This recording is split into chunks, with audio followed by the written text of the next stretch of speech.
Arqueólogos descobriram rostos perdidos, cofres selados e restos misteriosos que ninguém consegue explicar. Isso vai assombrar sua mente. Em 79 d.C., o Monte Vesúvio transformou a vibrante cidade romana de Pompeia em um instantâneo congelado do desastre. Durante séculos, as ruínas permaneceram silenciosas sob camadas de cinzas, até que os arqueólogos começaram a desenterrar cuidadosamente o que restava. Entre as descobertas mais comoventes estava o molde de gesso de duas pequenas figuras deitadas lado a lado, bocas abertas, braços enrijecidos, capturadas no instante em que uma onda piroclástica as engoliu. Não eram esculturas nem adereços, eram pessoas reais, cujos momentos finais haviam sido preservados com uma clareza assustadora pelas cinzas vulcânicas que soterraram a cidade em minutos. Esses moldes não eram apenas descobertas científicas, eram uma ponte direta e emocional para um desastre ocorrido há quase 2000 anos. Ao contrário de estátuas feitas para parecerem tristes, essas figuras eram tristes. Suas expressões, capturadas em meio a um grito, contam uma história que nenhum livro didático poderia contar. Arqueólogos as encontraram perto dos restos de uma casa, não muito longe de lojas de alimentos e panelas. A vida cotidiana interrompida sem tempo para correr. Essas pessoas foram pegas completamente desprevenidas. O que é especialmente chocante é a rapidez com que a tragédia se desenrolou. Em segundos, uma onda de gás superaquecido e cinzas percorreu a cidade a quase 640 km por hora, atingindo temperaturas de mais de 480 graus Celsius.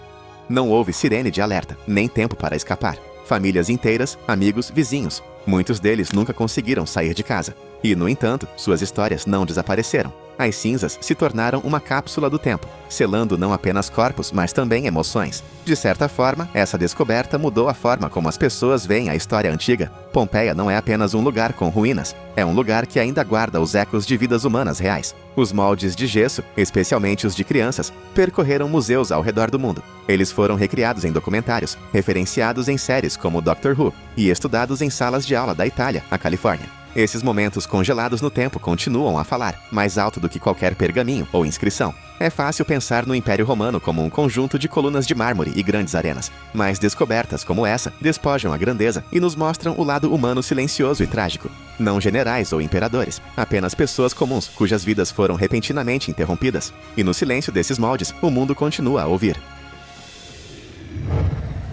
Em 2007, nos arredores de Mantua, Itália, cidade conhecida pela trágica história de Romeu e Julieta, arqueólogos descobriram uma história de amor real enterrada sob a terra. 2 esqueletos humanos abraçados foram encontrados em uma sepultura neolítica datada de quase 6.000 anos atrás. Suas cabeças estavam voltadas uma para outra, seus braços e pernas entrelaçados com tanta força que parecia que eles haviam se segurado até o fim. Ao contrário de muitos cemitérios daquela época, este estava livre de sinais de violência ou sacrifício ritual. Não havia armas, sinais de trauma e nenhuma indicação de batalha. Apenas 2 pessoas, um homem e uma mulher, deliberadamente enterradas juntas em uma pose tão íntima que surpreendeu até arqueólogos experientes. Não foi um posicionamento acidental. Alguém os colocou dessa forma, com cuidado e de forma significativa. Por décadas, arqueólogos desenterraram esqueletos lado a lado. Isso não é novidade. Mas o que tornou o casal Valdaro diferente foi a emoção inegável que eles despertaram. Espectadores do mundo todo viram fotos deles e imediatamente sentiram algo mais do que curiosidade. Sentiram uma conexão. Alguns até disseram que isso era uma prova de que o amor pode sobreviver à morte. Não é difícil entender por quê. Suas expressões desapareceram há muito tempo, suas histórias foram esquecidas, mas a maneira como jazem juntos ainda diz tudo. Curiosamente, o sepultamento foi encontrado perto de itens como lâminas de sílex e ferramentas, sugerindo que eles não foram sepultados aleatoriamente. Pode ter havido um significado mais profundo, talvez espiritual, talvez simbólico. O que o torna ainda mais poderoso é o quão pouco sabemos. Eles poderiam ter sido parceiros, ou irmãos, ou amigos. No entanto, sua pose deixa pouca margem para dúvidas de que eles eram profundamente importantes um para o outro. Agora conhecidos como os amantes de Valdaro, os 2 são preservados e exibidos em um museu, envoltos em vidro, lado a lado para sempre. Os visitantes passam em silêncio, muitas vezes parando mais do que em qualquer artefato de ouro ou estátua antiga. Não há nome famoso, nenhuma batalha épica, apenas uma única cena da pré-história que diz muito. Em um mundo frequentemente fascinado por reis e conquistas, esses 2 esqueletos humildes nos lembram que a conexão, não o poder, é o que dura mais. Na ilha de Öland, na costa sudeste da Suécia, encontram-se as ruínas silenciosas de uma outrora próspera vila chamada Sandbyborg. Mas, sob seus muros de pedra, arqueólogos encontraram uma cena arrepiante que conta a história de uma devastação repentina e total. O que descobriram não foi um campo de batalha, nem um cemitério. Foi um massacre, congelado no lugar. Dentro dos restos de casas, esqueletos foram encontrados esparramados no chão, ainda onde caíram. Não havia sinais de sepultamentos, nem esforços para mover os corpos.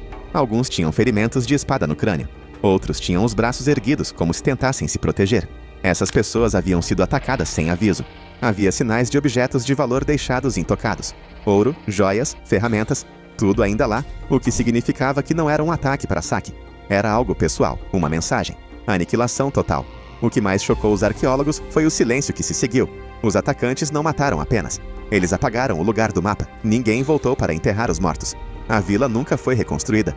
Por mais de 1500 anos, os restos permaneceram intocados, sendo lentamente absorvidos pelo solo até que equipes modernas começaram a escavar os 20 e 10. Alguns pesquisadores acreditam que o ataque pode ter sido parte de uma disputa de poder. Um grupo exterminando um clã rival. Mas a brutalidade, combinada com o abandono deliberado, sugere que foi mais do que uma guerra. Foi um apagamento. Hoje, Sandbyborg é um dos sítios arqueológicos mais assombrosos da Europa. As pedras ainda estão de pé, mas agora carregam o peso de uma história que nunca deveria ter sido contada. E graças à arqueologia, aqueles que foram silenciados agora falam novamente. Não com palavras, mas com os lugares em que foram encontrados e o silêncio que os seguiu. No alto dos picos gelados dos Andes, a mais de 6.700 metros acima do nível do mar, foi feita uma descoberta que, honestamente, chocou até os arqueólogos mais experientes. Dentro de uma câmara funerária de pedra no vulcão Lulailaco, na Argentina, uma jovem perfeitamente preservada estava sentada, com a cabeça levemente inclinada para a frente, o cabelo cuidadosamente trançado, o rosto em paz, mas com uma única lágrima congelada na bochecha. Ela ficou conhecida como La Donchela, ou a Donzela. Ela não foi encontrada deitada. Estava sentada em uma postura ritual, envolta em tecidos finos e cercada por oferendas, penas, milho e objetos cerimoniais. Sua preservação era impressionante. O ar frio e seco havia mantido sua pele, cílios e até mesmo suas roupas quase intactas por mais de 5 séculos. Ela parecia mais uma menina adormecida do que uma múmia. La Donchela fazia parte da cerimônia inca da Capacocha, uma oferenda aos deuses feita em tempos de seca ou incerteza política. Escolhida por sua beleza e status, ela foi retirada de sua comunidade e levada ao cume de um dos vulcões mais altos do mundo. A jornada levaria semanas. Ao chegar ao topo, recebeu uma mistura de ervas sagradas e álcool para fazê-la adormecer. Em seguida, foi deixada para congelar no ar, rarefeito da montanha. O que torna esta descoberta tão intensa não é apenas o nível de preservação. São os pequenos detalhes. Seu rosto ainda macio. Suas roupas dobradas com cuidado. Suas tranças tecidas com esmero. Arqueólogos que a viram de perto dizem que foi como entrar em um momento congelado no tempo, mas também profundamente humano. Como encontrar alguém por quem você não consegue deixar de sentir, mesmo através dos séculos. La Donchela não grita a história para você. Ela a sussurra. Ela não vem de um livro didático. Ela vem de um lugar de silêncio e neve, onde fé e sacrifício se cruzaram. E o mundo ainda não parou de ouvir. Nas zonas úmidas e nebulosas do norte da Europa, arqueólogos fizeram algumas das descobertas mais assustadoras já feitas.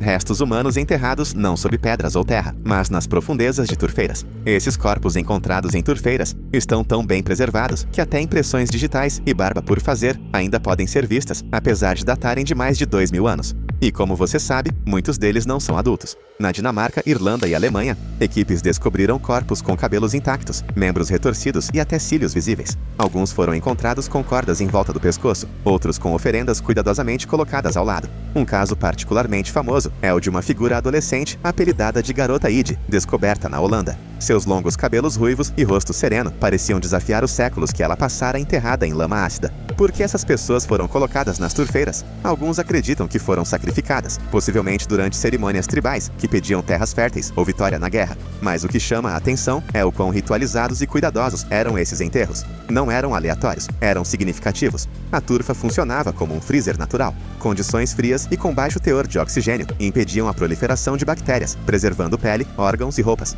É como abrir uma porta para a Idade do Ferro e encontrar alguém esperando do outro lado. Essas descobertas não nos ensinam apenas sobre rituais antigos. Elas nos conectam a indivíduos reais de um mundo distante. Não eram mitos, eram reais, com vidas e comunidades que desapareceram há muito tempo. E graças aos pântanos, nunca partiram de verdade. Bem no coração da cidade do México, encontram-se os restos de um dos lugares mais sagrados e sangrentos da história mesoamericana, o Templo Maior. Esta enorme pirâmide escalonada outrora se elevava sobre a capital asteca de Tenochtitlan. E o que os arqueólogos encontraram sob suas camadas fascinou e, honestamente, horrorizou pessoas ao redor do mundo. Escavações nas últimas décadas revelaram centenas de crânios humanos dispostos em imponentes estantes chamadas tzompantli.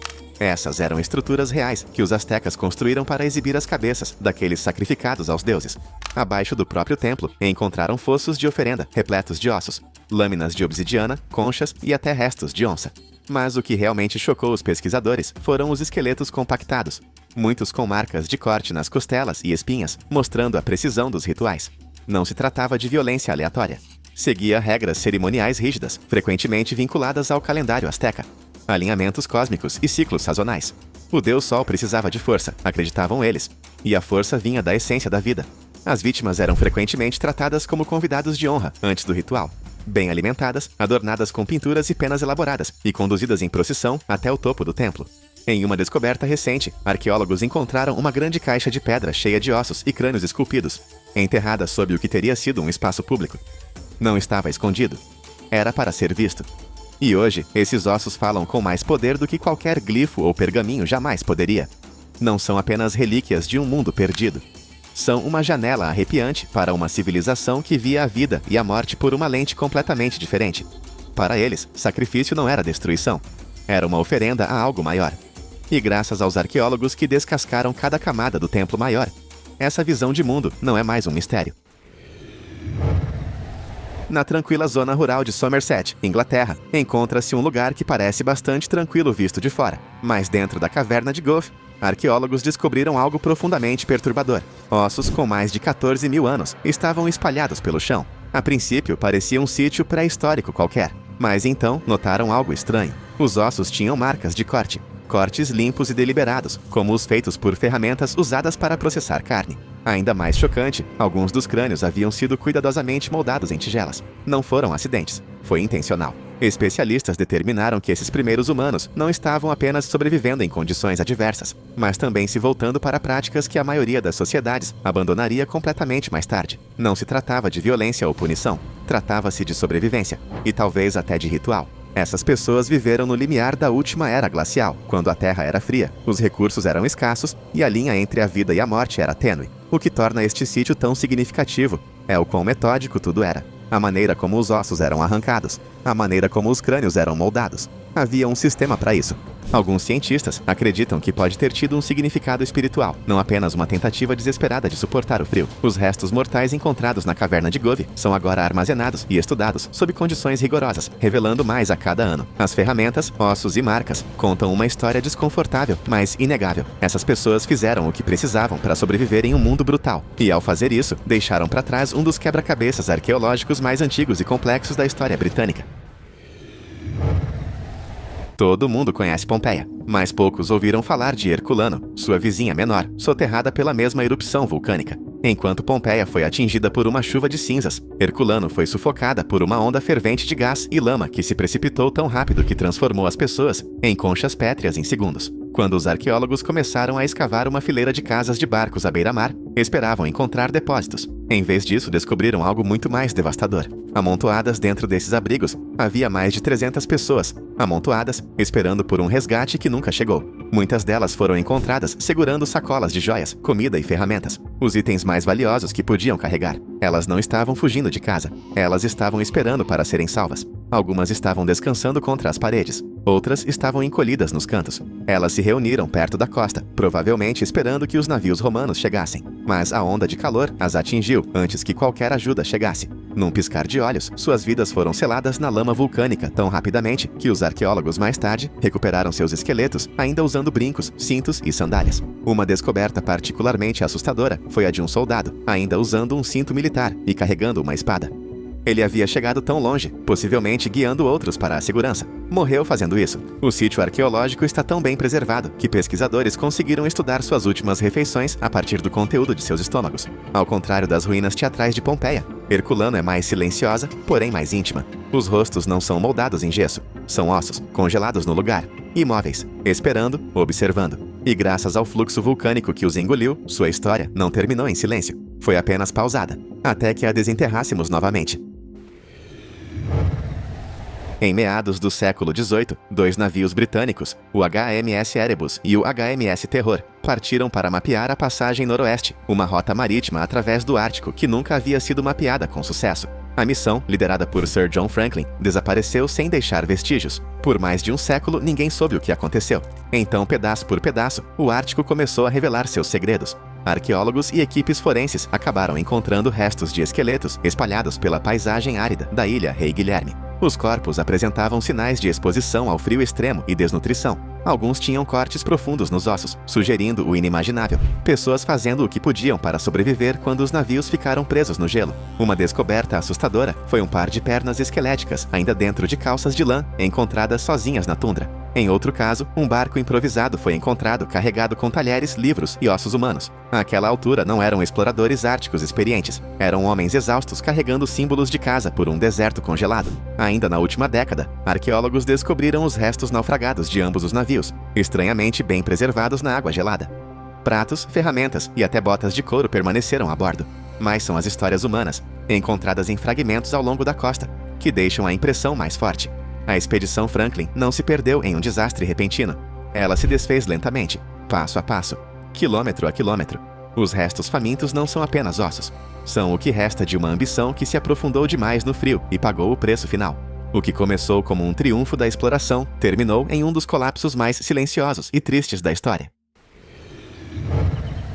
Então, quando os moradores de Andhra Pradesh avistaram essa criatura enorme na margem do rio, ela sinceramente não se parecia com nada que você encontraria em um livro de biologia. Tinha uma pele realmente dura e escamosa, uma cabeça que se parecia muito com a de um lagarto gigante e apêndices longos e pálidos, saindo de uma parte rasgada de seu corpo. As pessoas se reuniram rapidamente, tirando fotos e, você sabe, especulando se era alguma fera antiga, um sobrevivente pré-histórico, ou talvez algo totalmente desconhecido. A verdade, porém, embora menos mítica, era igualmente fascinante. Especialistas identificaram a criatura como um animal de águas profundas inchado e em decomposição, possivelmente um peixe-remo ou uma baleia realmente grande, distorcido pelo tempo, gases e pelas condições do rio. Aqueles estranhos tentáculos brancos, na verdade, eram tecidos musculares e intestinos, empurrados para fora pela pressão durante a decomposição. Mesmo assim, apesar da explicação científica, a descoberta reacendeu antigas histórias na região, contos de serpentes fluviais e criaturas esquecidas do folclore local. E naquele momento, a linha entre ciência e lenda se turvou, provando mais uma vez que, sim, o mundo natural ainda pode nos surpreender de maneiras que parecem quase sobrenaturais. Em 2016, enquanto escavavam um canteiro de obras perto de Atenas, arqueólogos fizeram uma descoberta que levantou mais perguntas do que respostas. Lado a lado, em fileiras organizadas, estavam dezenas de esqueletos, homens com braços e pernas acorrentados por algemas de ferro. Seus ossos datavam de mais de 2.500 anos, da época da antiga democracia, e ninguém jamais vira nada parecido. Não eram criminosos jogados em uma vala. Seus corpos estavam cuidadosamente alinhados, sugerindo que alguém se deu ao trabalho de organizar aquele enterro em massa. No entanto, suas amarras permaneceram, enferrujadas e fundidas aos ossos. Alguns estavam até acorrentados aos pares. A precisão da cena soou clínica e trágica ao mesmo tempo. Especialistas acreditam que as vítimas podem ter feito parte de uma revolta fracassada, possivelmente apoiadores de uma figura política tentando tomar o controle. Sua execução, feita de uma só vez, provavelmente pretendia enviar uma mensagem, sem lápides, sem honrarias, apenas ferro, terra e silêncio. O mais assustador é o quão bem os corpos foram preservados. O alinhamento dos ossos, a posição dos grilhões, até mesmo vestígios das correias usadas para prendê-los. Tudo estava intacto.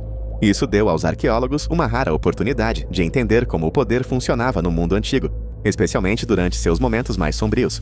Embora Atenas seja celebrada como o berço da democracia, este túmulo nos lembra que o progresso nem sempre foi pacífico. Sob os templos e teatros jazem os restos mortais de pessoas reais, presas nas correntes políticas da época. Pessoas que provavelmente nunca entraram para os livros de história, até agora. Quando o RMS Titanic afundou no Atlântico Norte em 1912, mais de 1.500 pessoas perderam a vida em uma das tragédias marítimas mais icônicas já registradas. O navio era um palácio flutuante, repleto de tudo, desde escadarias de mogno a orquestras completas. Mas, bem abaixo das ondas, tornou-se algo completamente diferente. Um cemitério a 3 quilômetros da superfície. Por décadas, os destroços permaneceram intocados. Então, na década de 1980, foram finalmente encontrados. As imagens eram surreais. Pratos de jantar ainda empilhados, sapatos onde antes jaziam corpos, garrafas de vinho fechadas espalhadas pelo fundo do oceano. Mas o que mais espantou os pesquisadores foram os vestígios assustadores dos próprios passageiros. Embora os restos mortais humanos tivessem desaparecido em sua maioria, seus contornos, calçados, roupas e itens pessoais permaneciam no lugar. congelados no tempo pela quietude do mar profundo. Em um ponto, um par de sapatos de couro jazia lado a lado, ao lado de um relógio de bolso e um pente. Era evidente que alguém estivera ali, talvez esperando, talvez se apegando à esperança. Esses restos não eram apenas artefatos, eram testemunhas silenciosas. E, no entanto, apesar da tristeza, nada no naufrágio do Titanic parece encenado. É real. Lá embaixo, no escuro, onde não há som e quase nenhuma luz, os objetos do cotidiano falam mais alto que palavras. Óculos, escovas de dente, cartas, cada uma delas uma lembrança que afundou com o navio e ali permaneceu.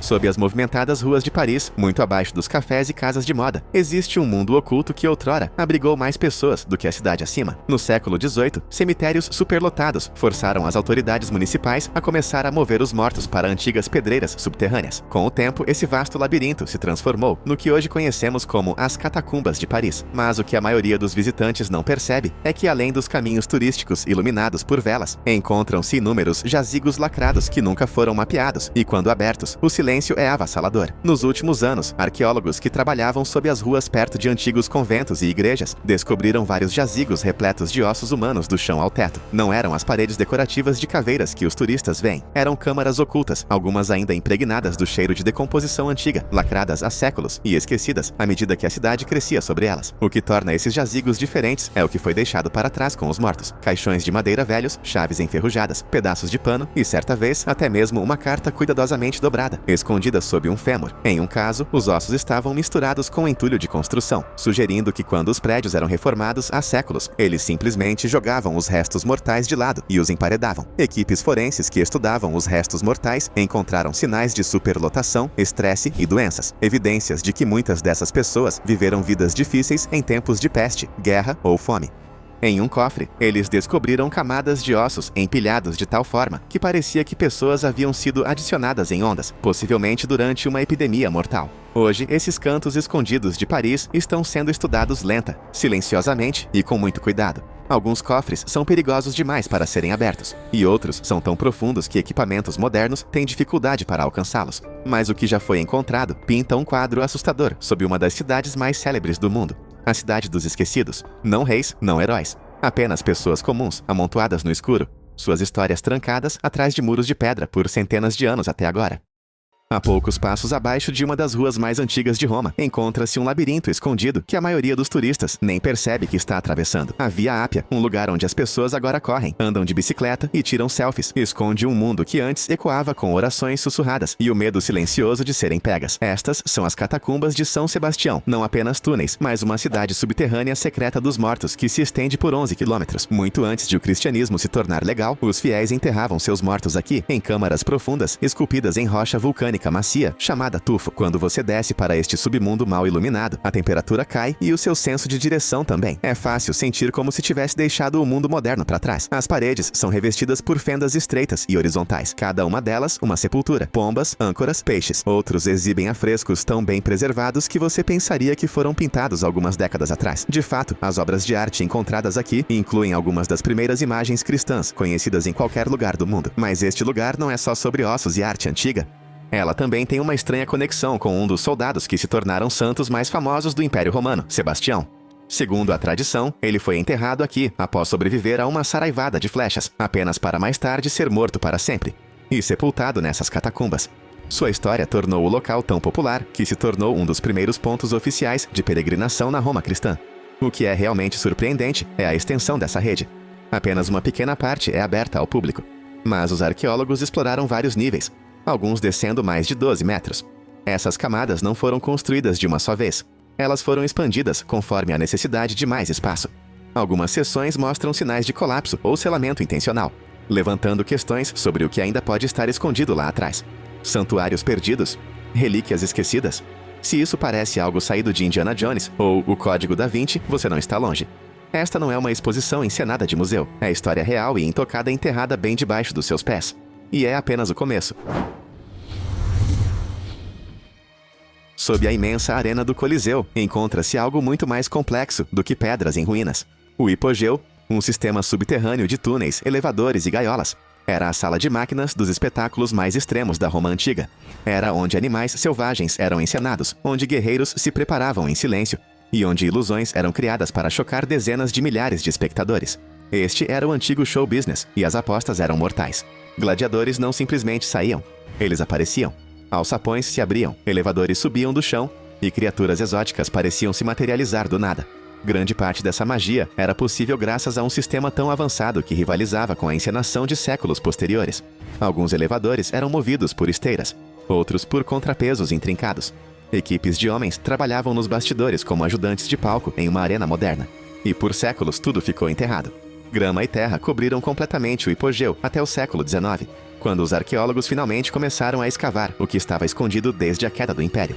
Mesmo agora, apenas partes dele estão abertas ao público. Novas passagens, escadas e nichos nas paredes ainda estão sendo descobertos. Algumas áreas permanecem seladas, outras completamente inexploradas. Eis o tipo de cena que captura sua atmosfera perfeitamente. É exatamente como o hipogeu poderia parecer se algo inesperado fosse descoberto hoje. O ar lá embaixo carrega peso. De pé entre os arcos, é fácil sentir a pressão que outrora se acumulava, com cada polia rangendo e grito abafado.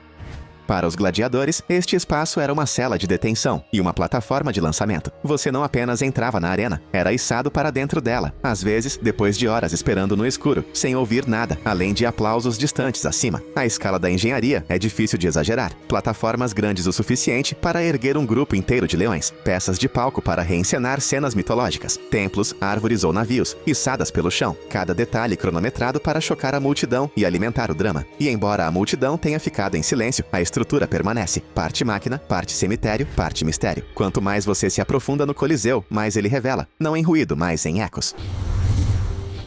Ao nível da rua, a Basílica de São Clemente parece uma bela igreja antiga. Belos afrescos, atmosfera tranquila, o de sempre. Mas, sob o piso, há algo muito maior, ou melhor, mais antigo. Desça as escadas e você entrará em outra igreja do século IV. Continue andando e, de repente, você se encontrará em uma casa romana de quase 2000 anos atrás, completa com um templo dedicado a um deus secreto. Este local é como uma linha do tempo vertical, pela qual você pode caminhar. Cada camada representa um capítulo diferente da história de Roma. Medieval no topo, cristã primitiva abaixo, e na parte inferior, um espaço sombrio dedicado ao culto de Mitras. É difícil acreditar que tudo isso esteja a apenas alguns quarteirões do Coliseu. Na câmara mais baixa, você encontrará um pequeno altar que mostra Mitra matando um touro, seu ato característico. O espaço é apertado e silencioso, construído para cerimônias que não deveriam ser vistas por estranhos. O fato de este templo ter sobrevivido é incrível. Acima dele, casas romanas foram construídas, e acima delas, igrejas. Como se alguém pressionasse para reconstruir a cada poucas centenas de anos, sem demolir a antiga. O que é ainda mais louco é como tudo está bem preservado. Na igreja do século IV, partes de mosaicos e inscrições ainda se agarram às paredes. O som da água ainda escorre por canos antigos. E no caminho de volta, com o retorno da luz do dia, é como uma viagem no tempo ao contrário. Se a HBO algum dia filmasse uma série de viagem no tempo pela história romana, este seria o cenário perfeito. Você provavelmente já ouviu o nome Nero, o imperador com um talento para o fogo e o drama. Mas o que ele deixou para trás, enterrado sob séculos de terra, é mais do que dramático. É a Domus Aurea, ou a Casa Dourada, um amplo palácio subterrâneo tão luxuoso que fazia até as elites romanas corarem. E hoje, ele está escondido logo abaixo de um parque público. O palácio foi projetado para impressionar e chocar. Nero o construiu após o grande incêndio de Roma, usando terras que pertenciam à cidade. As paredes já foram cobertas com folhas de ouro e pedras preciosas. Os tetos eram pintados com afrescos elaborados. Havia até uma sala de jantar com teto giratório, possivelmente movido por escravos que giravam engrenagens ocultas. Sim, aquele extra. Após a morte de Nero, os imperadores posteriores ficaram tão envergonhados com o excesso que encheram todo o palácio de terra e construíram sobre ele. Por quase 2000 anos, ele permaneceu no subsolo, até que artistas renascentistas, rastejando por buracos na terra, acidentalmente o redescobriram. É daí que vem a palavra grotesco. Eles pintavam cenas em grutas e não sabiam que estavam em um palácio. Agora você pode visitar a Domus Aurea em tours especiais. Você caminha por longos corredores com paredes pintadas e colunas maciças ainda intactas. Algumas áreas são escuras como breu e de repente se abrem para câmaras onde a luz natural filtra através de antigas clarabóias acima. Mesmo depois de séculos de silêncio, ainda parece que Nero pode retornar e dar um banquete a qualquer segundo. Bem ao lado da coluna de Trajano, ergue-se um prédio governamental de aparência comum. Nada de especial por fora, mas sob o Palazzo Valentini encontra-se uma das cápsulas do tempo mais bem preservadas do luxo romano que você já viu. Não são ruínas no sentido usual, são cômodos completos. Estamos falando de pisos de cerâmica com mosaicos detalhados, banheiros privativos com bancos de mármore e sistemas de aquecimento subterrâneos que ainda intrigam os arquitetos modernos. Graças ao inteligente piso de vidro, você pode caminhar sobre essas casas do século II enquanto contempla a história. O que faz este site se destacar é a sua sensação imersiva. As luzes são programadas para destacar diferentes áreas, brilhando sob mosaicos, projetando sombras ao longo de paredes antigas. Projeções e efeitos ajudam até a recriar a aparência dos cômodos quando as pessoas realmente moravam lá. E não eram quaisquer pessoas. Essas casas pertenciam a poderosas famílias romanas, provavelmente senadores. Você verá banheiros com ventilação cuidadosamente projetada, pátios construídos para deixar entrar a luz, sem inundar quando chovia, e corredores de serviço escondidos onde os trabalhadores ficavam fora de vista. Cada centímetro foi planejado. Esta não é uma ruína que você precisa imaginar. É um corte em tamanho real da vida da elite romana, bem debaixo dos seus sapatos. Se Assassin's Creed tivesse um DLC imobiliário de luxo, esta seria a propriedade principal. Logo abaixo dos campos barulhentos das antigas corridas de bigas, logo abaixo do Circo Máximo, há algo que a maioria dos romanos não fazia ideia: um templo subterrâneo secreto, usado pelos seguidores do deus Mitras, enquanto a multidão acima torcia por seus times favoritos. Uma cena completamente diferente se desenrolava nas sombras abaixo. O mitrael é escuro, estreito e profundamente simbólico. Esculpido na rocha, seu desenho espelha uma caverna. Acreditava-se que Mitras matava um touro em uma caverna sagrada, e todos os templos que o homenageavam seguiam o mesmo layout. 2 bancos longos ladeiam o corredor central, onde os iniciados provavelmente se sentavam durante os rituais. Na extremidade oposta, há um relevo esculpido de Mitra, no ato de matar um touro, uma imagem poderosa que representa o renascimento e a força cósmica. Este culto não era aberto a todos, era apenas para convidados, geralmente limitado a soldados, oficiais e mercadores. As reuniões eram privadas. As cerimônias ainda são um mistério porque os seguidores juravam silêncio. Mas arqueólogos encontraram sinais de festas simbólicas, estágios de iniciação e até mesmo pistas que apontam para conexões astrológicas. Estar nesta sala silenciosa e iluminada por tochas é como entrar em uma sociedade secreta. É pequena, mas intensa, construída para rituais, não para espetáculos. Enquanto milhares assistiam a corridas a poucos metros acima, esta câmara oculta ecoava com cânticos e silêncio, dedicada a um deus que os forasteiros mal conheciam. É o tipo de lugar que você não acreditaria que existe, a menos que o visse com seus próprios olhos. No meio de toda a grandiosidade e estátuas de mármore, há uma peça da antiga infraestrutura romana que ainda funciona, mais de 2 milênios depois. Não é glamourosa, mas, honestamente, pode ser uma das razões mais importantes para Roma se tornar uma superpotência. Bem-vindos à Cloaca Máxima, o Grande Dreno. Construído por volta do século VI a.C., esse enorme esgoto subterrâneo foi projetado para transportar água e resíduos para longe das áreas baixas da cidade. E acredite ou não, ele ainda flui hoje. Isso não é apenas uma figura de linguagem. Partes da estrutura original ainda canalizam o escoamento para o rio Tibre. Mas a Cloaca Máxima não é apenas um cano antigo. É um monumento à engenharia romana primitiva. Feita com pedra vulcânica e revestida de tijolos, foi construída para durar, e claramente durou. Os engenheiros romanos entendiam de declive, pressão da água e durabilidade muito antes da palavra infraestrutura existir. Algumas seções são largas o suficiente para que as pessoas pudessem caminhar. Existe até uma lenda de que o esgoto transportava a água de um lago mítico que cobria o fórum, transformando-o em terra edificável. Seja isso verdade ou não, o que é verdade é que esse sistema ajudou Roma a evitar inundações, doenças e caos urbano, numa época em que a maioria das cidades nem sequer tinha drenagem básica. Pode não ser tão chamativo quanto o Coliseu, mas honestamente é igualmente impressionante. Uma artéria enorme e antiga que ainda bombeia silenciosamente sob uma das cidades mais movimentadas do mundo. Perto da movimentada Via Veneto, em Roma, sob uma pequena e tranquila igreja, encontra-se um dos lugares visualmente mais assombrosos da cidade. Não é assustador como um filme de terror. É sinistro num sentido reflexivo, quase artístico. Esta é a cripta dos monges capuchinhos, onde os ossos de mais de 4.000 frades foram dispostos em desenhos complexos nas paredes e tetos. Lustres feitos de vértebras, arcos revestidos de crânios, cruzes feitas de fêmures. Cada cômodo da cripta tem um tema, e cada um é decorado com restos humanos reais. Parece sombrio, mas a intenção nunca foi assustar. Esta era uma mensagem espiritual, construída por monges que acreditavam que a morte não era um fim, apenas um passo à frente. Alguns dos esqueletos estão completamente vestidos com vestes capuchinhas, descansando em nichos como se ainda estivessem de serviço. Outros estão dispostos em padrões que refletem símbolos de ressurreição e eternidade. Uma das câmaras apresenta uma inscrição que pode ser traduzida livremente como: "O que você é agora, nós já fomos.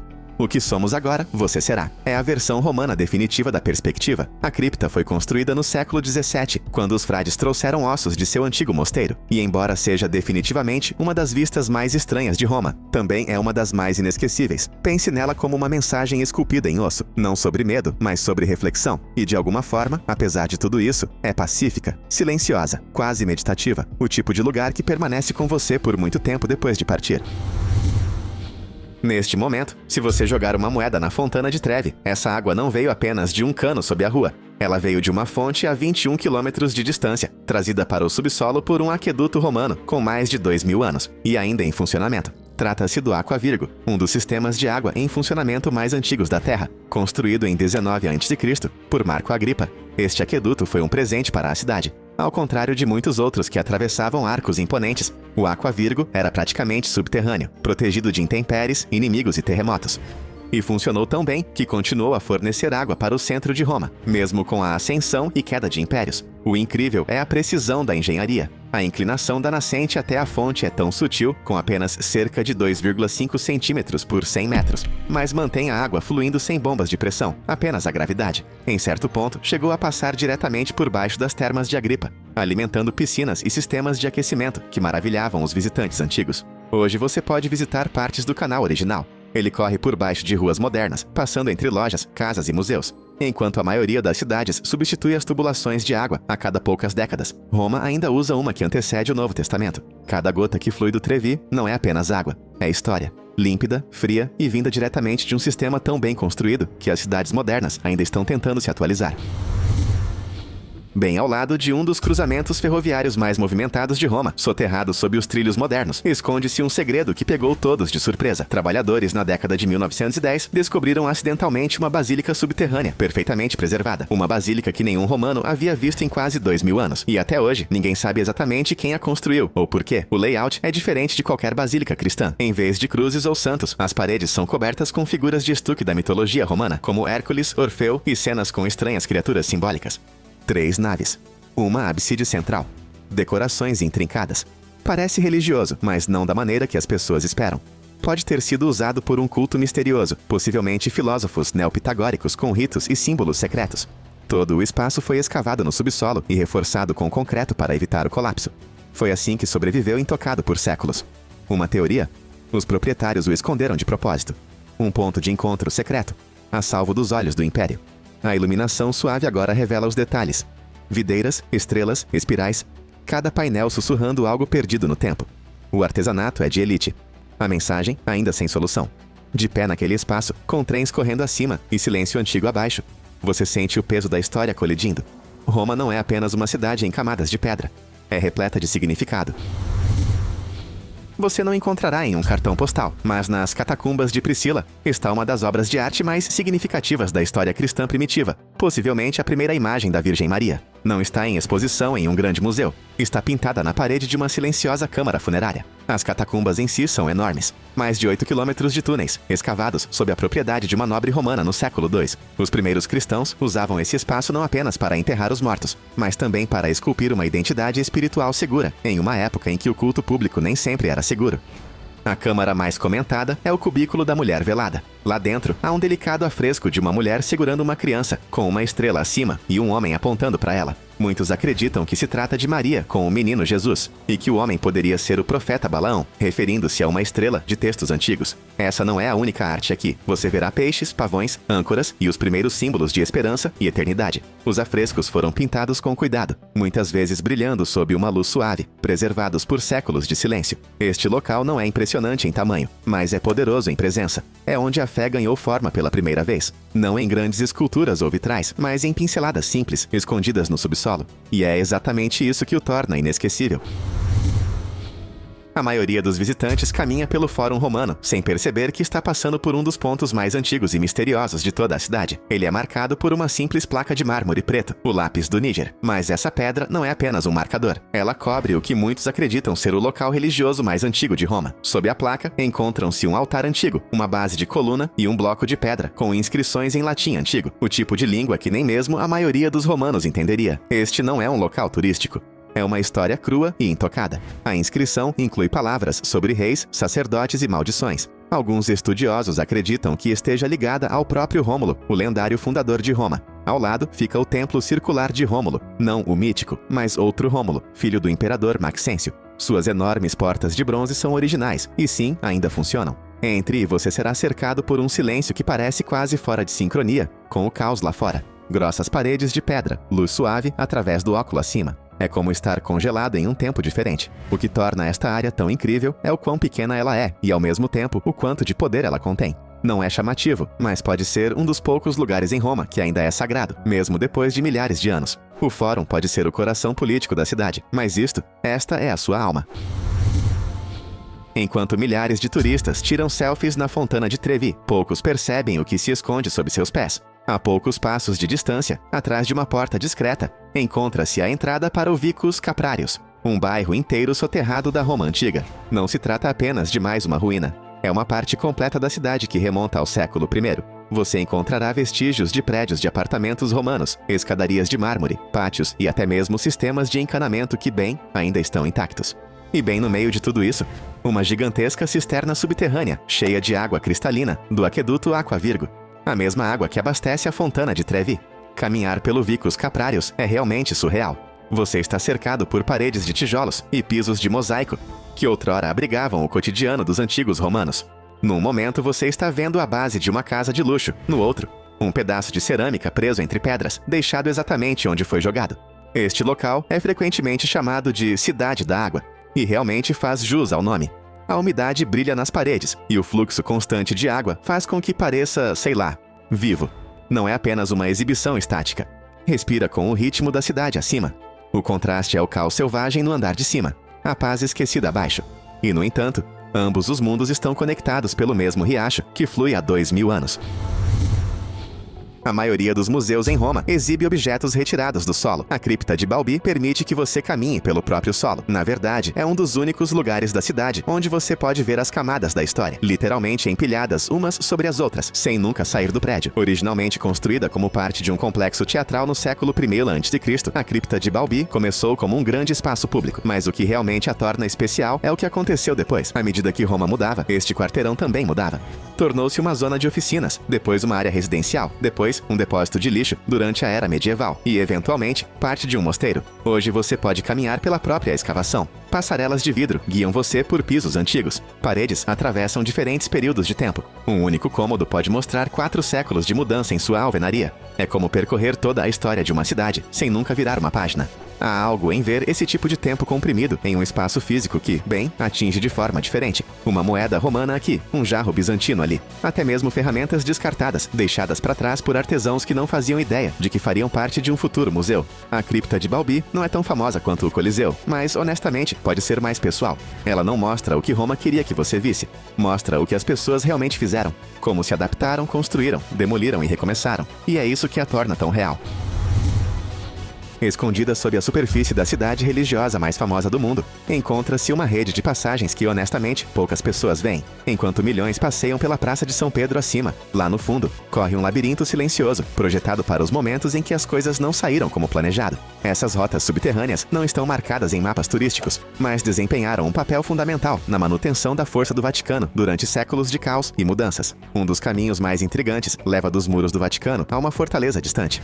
De fora, parece nada mais do que parte das defesas da cidade, mas atrás daqueles muros, uma passagem já foi usada em momentos de crise, silenciosa, estreita e construída para desaparecimentos rápidos. Não é apenas lenda, os livros de história realmente comprovam, e este é apenas um exemplo. Abaixo da superfície, há rotas, câmaras e corredores adicionais, conectando partes importantes do Vaticano. Alguns levam a depósitos, outros a cantos escondidos que não foram tocados há séculos. A mistura de alvenaria antiga e reforços modernos faz com que pareça algo entre uma ruína romana e, eu acho, um bunker da Guerra Fria. O que exatamente se esconde por trás de algumas dessas portas seladas? Isso ainda não está claro, mas é o mistério que o torna tão fascinante. O Vaticano não é apenas um centro de fé, é uma cidade com camadas de estratégia construídas em suas fundações. Em um lugar conhecido pela luz, as histórias mais profundas estão escondidas na sombra, e às vezes, os lugares mais silenciosos guardam os segredos mais barulhentos. Na movimentada cidade de Lima, uma das capitais mais populosas da América do Sul, operários que instalavam um gasoduto fizeram uma descoberta que surpreendeu os arqueólogos.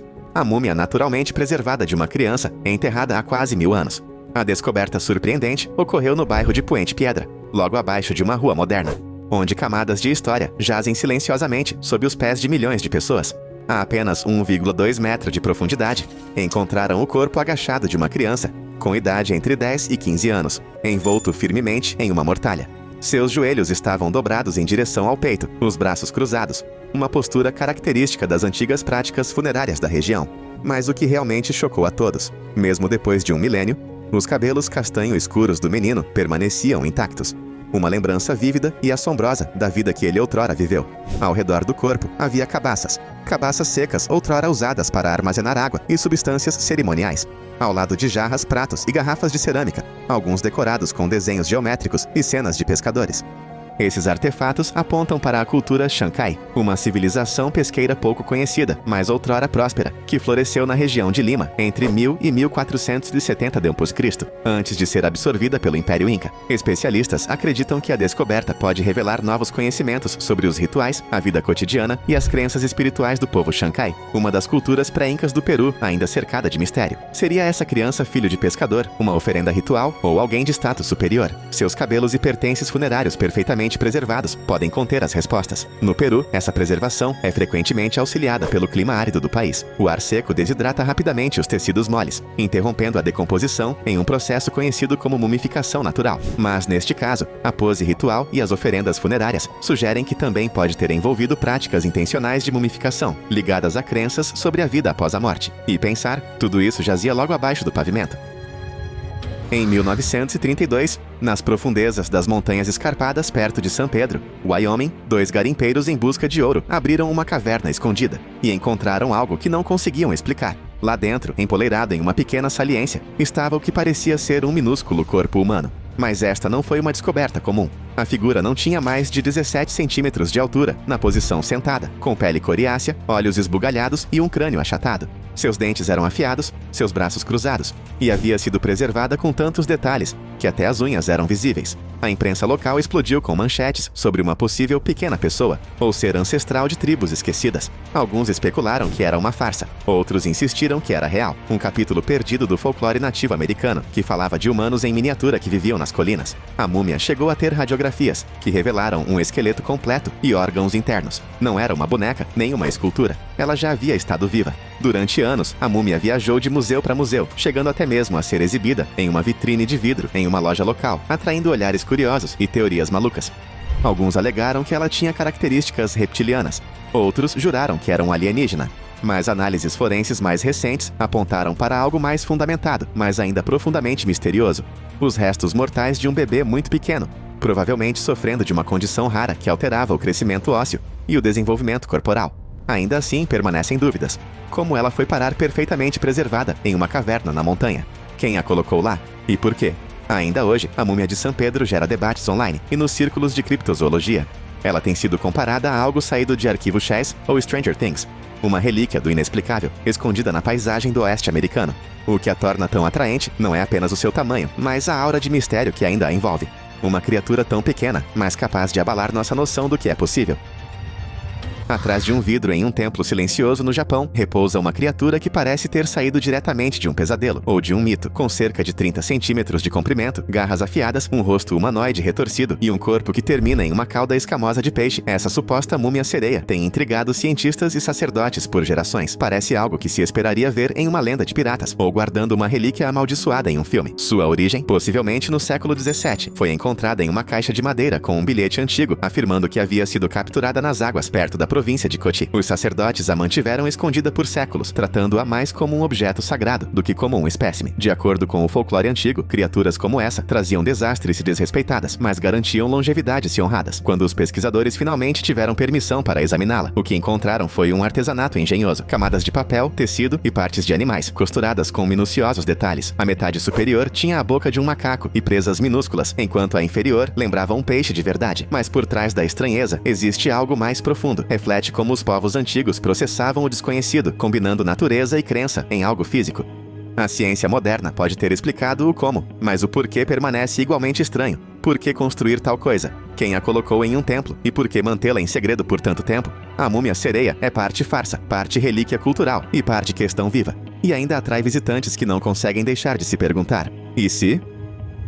Sob as luzes fracas das catacumbas dos Capuchinhos de Palermo, encontra-se uma das múmias mais assustadoramente realistas já preservadas. Seu nome é Rosalia Lombardo. Com seus cílios delicados, pele impecável e cachos dourados repousando suavemente sobre travesseiros de seda, ela parece uma criança dormindo pacificamente. Mas ela descansa assim há mais de 100 anos. Rosalia faleceu no início do século XX, e seu pai, em luto, procurou o melhor embalsamador da época. O que se seguiu foi um processo de preservação tão perfeito que seu corpo se tornou uma maravilha do mundo moderno. Usando uma fórmula secreta, agora parcialmente conhecida, ela foi infundida com substâncias químicas que interromperam a decomposição. Mesmo hoje, seus órgãos permanecem intactos. O que realmente assustou a internet nos últimos anos foi um vídeo em time-lapse. Nele, seus olhos pareciam se abrir ligeiramente e depois se fechar novamente. Milhões de pessoas assistiram fascinadas e inquietas. Alguns disseram que foi um milagre, outros temeram algo paranormal. Mas especialistas explicaram o efeito. Mudanças na umidade e na iluminação dentro do estojo de vidro selado faziam suas pálpebras se moverem sutilmente, dando a ilusão de piscar.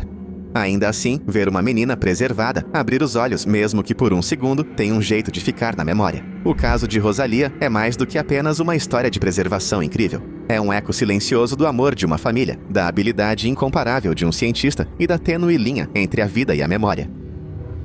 Nas silenciosas turfeiras da Dinamarca, o passado não apenas perdura, ele nos olha de volta. Uma das descobertas mais surpreendentes da arqueologia europeia é o Homem de Tollund, um corpo retirado do solo tão perfeitamente preservado que seus cílios e barba, por fazer, ainda eram visíveis. Sua pele está manchada de escuro pelos ácidos da turfeira, mas sua expressão pacífica permanece como se estivesse congelada em meio a um sonho. O Homem de Tollund não estava sozinho. Por todo o norte da Europa, dezenas de corpos semelhantes foram descobertos em turfeiras na Irlanda, Alemanha, Holanda e Reino Unido. Alguns estão encolhidos como se estivessem dormindo, outros com evidências de rituais estranhos. O que os preservou não foi o frio ou produtos químicos, mas a própria química da natureza. A combinação única de baixo oxigênio, alta acidez e baixas temperaturas nas turfeiras interrompe completamente a decomposição. E, em alguns casos, até preserva a última refeição em seus estômagos. Arqueólogos usaram essas pistas para reconstituir a vida cotidiana de milhares de anos atrás, descobrindo o que vestiam, o que comiam e de quais cerimônias participavam. Mas o mistério ainda paira na névoa. Alguns corpos apresentam marcas de violência, mas discute-se se foram atos de punição, sacrifício ou parte de um rito esquecido. Ao contrário de ruínas de pedra ou potes de barro, as múmias do pântano ainda têm impressões digitais. E é isso que as torna inesquecíveis. Eram pessoas reais, presas entre a natureza e o mito, trazidas de volta à luz do dia pelo acaso e pela curiosidade. É difícil acreditar que ela viveu há 2 milênios. Quando Lady Di foi descoberta em um túmulo selado na China, os cientistas ficaram atônitos. Seu corpo ainda tinha pele macia e elástica. Suas veias eram visíveis. Suas articulações eram flexíveis. Até seus órgãos internos estavam intactos. Coração, pulmões, estômago, preservados como se ela tivesse falecido recentemente. Lady Di, também conhecida como Xin Jui, era uma nobre da dinastia Han. Seu túmulo foi descoberto na década de 1970 em Changsha, enterrado no subsolo em um enorme sistema de caixões em camadas que a mantinham longe do ar, da umidade e da decomposição. Ao seu redor, havia centenas de artefatos, túnicas de seda, pratos laqueados, instrumentos musicais e pergaminhos descrevendo rotinas de saúde e bem-estar. Mas nada era mais notável do que seu próprio corpo. Pesquisadores encontraram até vestígios de sementes de melão em seu sistema digestivo, provavelmente a última coisa que ela comeu. Era um nível de preservação incomparável a qualquer outra múmia antiga na Ásia. Seu segredo? Um fluido misterioso dentro de seu caixão e um selo hermético que criou uma cápsula do tempo quase perfeita. Cientistas estudam seu corpo há décadas, na esperança de compreender as técnicas que o tornaram possível. Lady Di permanece não apenas uma maravilha de preservação, mas um elo com um mundo há muito desaparecido. Um mundo onde a medicina, os rituais e o artesanato de elite colidiram para derrotar o próprio tempo. Seu corpo mudou a forma como pensamos sobre as antigas práticas funerárias, e mesmo agora, ela nos ensina mais sobre o passado a cada exame. No alto do Monte Ampato, no sul do Peru, onde o ar é rarefeito e o solo permanece congelado o ano todo, Um embrulho de tecido outrora aparecia por entre o gelo derretido. O que ele continha mudou tudo. Dentro dele estava o corpo de uma menina, tão bem preservado que sua pele ainda tinha cor, suas roupas ainda se agarravam a ela, e suas longas tranças escuras permaneciam quase intocadas pelo tempo. Apelidada de Juanita, ela pertencia ao Império Inca e havia sido sepultada há mais de 500 anos como parte de um ritual sagrado. Ela não foi enterrada em um túmulo, mas no topo de uma montanha, perto do céu, mais perto dos deuses. O que a preservou tão perfeitamente não foi nenhuma técnica humana, mas o frio. Temperaturas abaixo de zero e ar seco a transformaram em uma das múmias naturais mais impressionantes já encontradas. Seu corpo contava uma história silenciosa. Suas últimas refeições, suas vestes cerimoniais e até mesmo seus dentes, todos examinados com a tecnologia atual, revelavam a seriedade com que os incas tratavam esses ritos. Ao seu redor, havia estatuetas e oferendas esculpidas em conchas finas e metais preciosos. Não se tratava de um enterro comum. Era um momento congelado no tempo, agora abrigada em uma caixa especialmente projetada e com temperatura controlada. Juanita atrai milhares de visitantes todos os anos. Seu rosto é sereno, como se estivesse apenas descansando, intocada por séculos de vento e gelo. Sua preservação não é apenas uma maravilha biológica, é uma rara conexão humana com uma das civilizações mais poderosas da América do Sul. Enterrada sob camadas de permafrost na estepe siberiana, arqueólogos desenterraram uma nobre de um mundo desaparecido. Ela estava coberta de tatuagens intrincadas, feras e criaturas míticas em espiral, estendidas sobre seus ombros e braços. Seu apelido, Princesa do Gelo Siberiana. Mas ela não era um mito. Viveu há 2.500 anos e pertencia à cultura Pazyryk, um povo nômade das montanhas Altai. Quando seu túmulo foi aberto, o gelo seco havia cumprido sua função perfeitamente. Sua pele ainda estava macia, seu cabelo estava intacto. Até o conteúdo de seu estômago deu aos cientistas um instantâneo de seus últimos dias. Mas as tatuagens eram o que realmente a diferenciava. Desenhos tatuados tão detalhados e complexos que poderiam passar por arte corporal moderna. Seu enterro foi elaborado. Ela usava um alto cocar de feltro, roupas de seda e estava cercada por objetos e itens cerimoniais finamente esculpidos. 2 cavalos jaziam por perto, símbolos de sua alta posição. Seja ela uma sacerdotisa, uma nobre ou ambas, ela claramente detinha poder em vida e era honrada na morte. Durante séculos, seu túmulo permaneceu escondido, selado sob um clima que um dia se tornaria seu protetor. Agora sua história se estende por milênios, carregada não em pedra ou escrita, mas em tinta sob sua pele ancestral. Em um jazigo destinado à realeza, arqueólogos egípcios encontraram algo profundamente perturbador. Uma múmia com a boca escancarada, presa num grito silencioso. Seu corpo não estava envolto em linho fino, mas em uma mortalha áspera de pele de cabra. Não parecia majestoso, parecia deslocado. E por anos, ninguém conseguiu descobrir quem era. Estudos recentes apontam para uma teoria chocante. Este pode ser o corpo do príncipe Pentauer, filho do faraó Ramsés III, que fazia parte de uma conspiração palaciana para tomar o trono. Se os registros estiverem corretos, Pentauer foi capturado e forçado a tirar a própria vida como punição. Seu sepultamento quebra todas as regras dos costumes reais egípcios, sem amuletos de ouro, sem caixão pintado, sem honra. Mas é aqui que as coisas ficam mais estranhas. Apesar do caos em torno de seu sepultamento, o corpo estava incrivelmente bem preservado. A boca aberta, as mãos cerradas, a pele ainda esticada. É o tipo de preservação que levanta mais perguntas do que respostas. Foi um trauma? Um erro de sepultamento? Ou algo intencional? Hoje ele é uma das múmias visualmente mais perturbadoras em exposição no Museu do Cairo. Enquanto a maioria das múmias inspira admiração, esta desperta inquietação. Não parece antiga, parece humana. Não apenas uma relíquia, mas um momento de medo, poder e traição, selado em silêncio para a eternidade. Tem apenas 15 centímetros de comprimento. Seu crânio é anormalmente grande, com órbitas oculares inclinadas e uma cabeça pontuda. Seus ossos são finos, porém endurecidos, e toda a figura parece saída de um filme de ficção científica. Quando fotos desse pequeno esqueleto surgiram online, teorias se espalharam como fogo. Alguns juravam que era um alienígena. Encontrado no deserto do Atacama, no Chile, um dos lugares mais secos da Terra, o esqueleto, apelidado de Ata, foi descoberto envolto em pano perto de uma cidade fantasma. Seu formato bizarro levou a anos de especulação. Criptozoologistas, entusiastas de OVNIs e jornalistas debateram incansavelmente sobre o que essa figura poderia ser. Mas a ciência interveio. A análise de DNA mostrou que Ata era de fato humano, provavelmente um feto com uma combinação de condições genéticas raras que alteraram drasticamente o desenvolvimento ósseo. Apesar de seu tamanho e características alienígenas, Ata tinha uma história humana, enraizada na biologia e não na ficção científica. Mesmo assim, continua sendo um dos restos mumificados mais incomuns já encontrados. A forma de Ata ainda alimenta discussões online, e sua aparência misteriosa continua a fascinar. Em um mundo obcecado pelo inexplicável, às vezes a verdade é mais estranha que a ficção.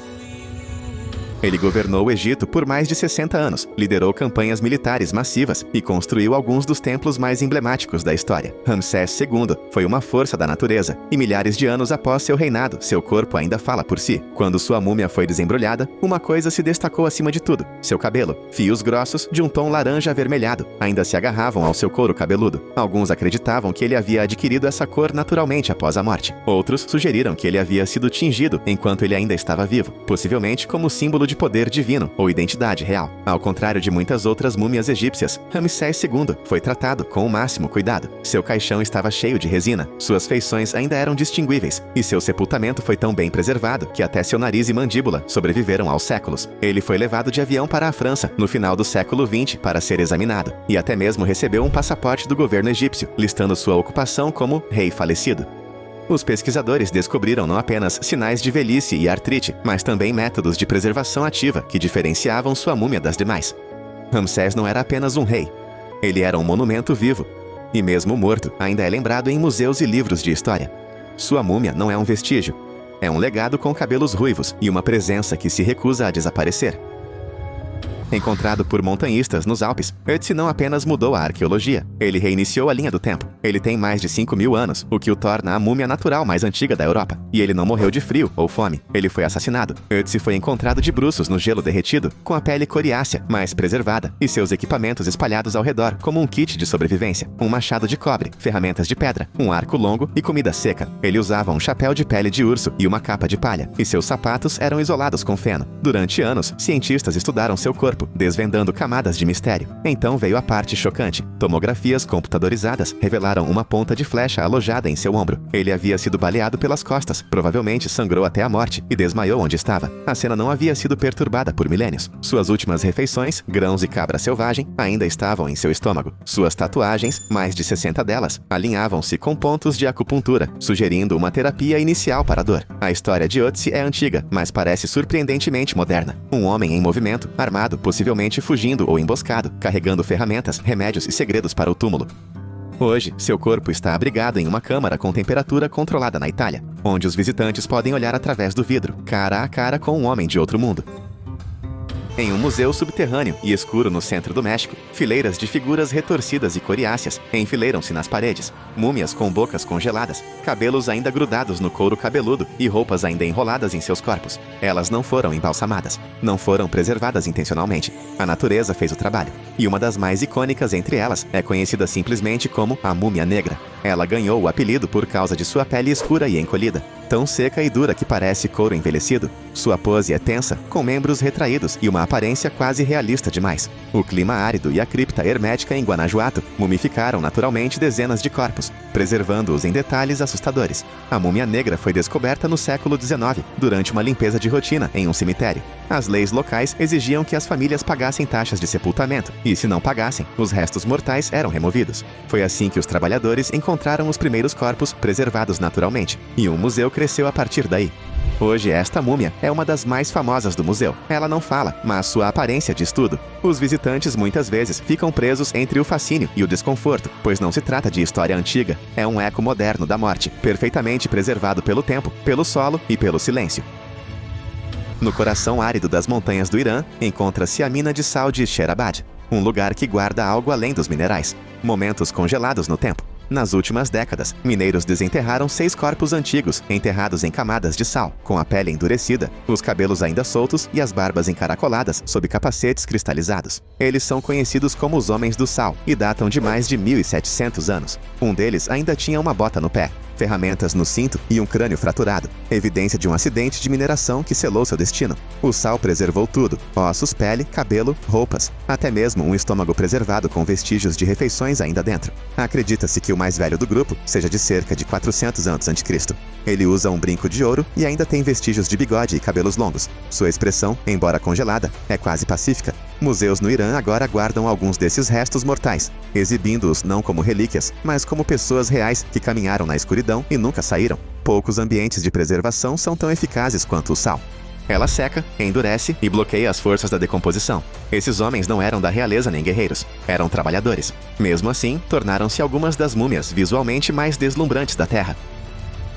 Nas profundezas das cavernas da ilha de Luzon, onde o ar é parado e as rochas ecoam com a respiração ancestral, encontra-se uma figura diferente de qualquer outra. De pernas cruzadas, braços encolhidos, dentes cerrados. A múmia de fogo de Kabayan parece não tanto enterrada, mas em pausa. Sua pele é bronzeada, rachada como madeira velha. Seu olhar é vazio, mas parece focado. Isso não é um acidente da natureza. Centenas de anos atrás, um monge iniciou um ritual que o transformaria em múmia antes da morte. Começou com uma dieta rigorosa, sem gorduras, apenas ervas e cascas que secavam lentamente o corpo por dentro. Por fim, ele foi selado em um túmulo de pedra, em meditação, onde a desidratação finalizou o que a natureza começou. O que resta é espiritual e científico. O corpo está perfeitamente seco, os ossos estáveis, a pele intacta, sem produtos químicos, sem envoltórios, apenas ritual, tempo e força de vontade. Esses monges acreditavam que a mumificação em vida poderia levar à pureza na vida após a morte, e praticavam isso com notável precisão. As cavernas onde essas múmias repousam são tesouros nacionais, protegidas e visitadas com cuidado. Você não encontrará máscaras douradas, nem pirâmides, apenas pedras, silêncio e monges que se recusaram a desaparecer. Enterrada sob as areias perto de Alexandria, arqueólogos desenterraram algo deslumbrante. Uma múmia egípcia de 2000 anos com uma língua de ouro na boca. O corpo em si estava parcialmente decomposto, mas a língua, fina, reluzente e inconfundivelmente feita de ouro, brilhava intensamente entre os ossos. A teoria, os antigos sacerdotes acreditavam que na vida após a morte, a alma precisaria falar diante dos deuses. Uma língua de ouro não era apenas um símbolo, era uma ferramenta para a comunicação eterna. A prática não era difundida, tornando esta descoberta especialmente rara e fascinante. A câmara funerária continha mais de uma múmia. Nas proximidades, outras foram encontradas com amuletos dourados, máscaras esculpidas e caixões pintados, sugerindo uma necrópole para aqueles de alto status ou papéis religiosos únicos. Mas a língua de ouro continua sendo a mais impressionante. O Egito não tem escassez de múmias, mas cada uma nos ensina algo novo. Este não tinha como objetivo apenas preservar o corpo, mas também preservar uma voz, uma mensagem, algo que deveria ecoar muito além da morte. Na silenciosa igreja de San Frediano, em Lucca, Itália, jaz uma mulher que parece dormir pacificamente. Santa Zita faleceu no século XIII, mas seu corpo, exposto atrás de um vidro, quase não apresenta sinais de decomposição. Ela se tornou a padroeira das criadas e dos trabalhadores humildes, conhecida por sua bondade e serviço incansável. Ao contrário de outras múmias preservadas pela natureza ou por produtos químicos, seu corpo foi simplesmente encontrado intacto anos após o sepultamento, sem embalsamamento, sem tumba especial. Visitantes do mundo todo vêm vê-la, atraídos pelo mistério de sua preservação e pelo legado de uma vida vivida com devoção silenciosa. É isso aí. Qual múmia mais te impressionou? Escreva nos comentários. E não esqueça de conferir nossos outros vídeos.